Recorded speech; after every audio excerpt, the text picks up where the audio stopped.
গত শুক্রবার চলে গেছিলাম মালদার পল্লীশ্রীতে জগন্নাথের দর্শন করতে। শুনেছি এখানে নাকি খুব ভালো করে জগন্নাথের সেবা করা হয়।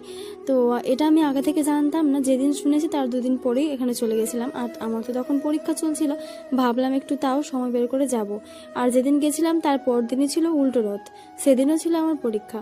তো আমি আগের দিন চলে গেলাম, কারণ সেদিন না গেলে আর যেতেও পারতাম না। আর ভেতরে প্রবেশ করে এত ভালো লাগছিল, সবাই যখন হরিবোল হরিবোল করছিল আর নাচছিল, সত্যি ভীষণ ভালো লাগছিল। আর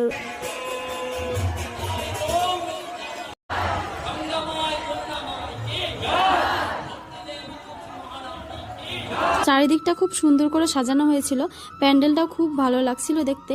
আমি গেছিলাম, সাথে দুটো বোনকে নিয়ে গেছিলাম। আমরা সকলে মিলে সেখানে গেলাম, কিছুক্ষণ দাঁড়ালাম। পুজো হওয়ার পর এদিকে ভোগ দেওয়া হচ্ছিল। আর মানুষের এত ভিড়, খুব গরম লাগছিল। আর এত ভিড়ে ধাক্কাধাক্কি করে ভোগ নেওয়ার থেকে আমি ভাবলাম থাক, ভাগে থাকলে পাবো। সত্যি শেষে পেয়েছিলাম, যখন ফলগুলো দেওয়া হচ্ছিল ছুঁড়ে, তখন আমরা ভোগ পেয়েছিলাম আর কি।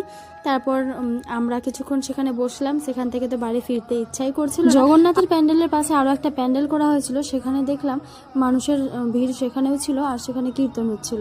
এখানে গিয়েও আমরা কিছুক্ষণ দাঁড়ালাম।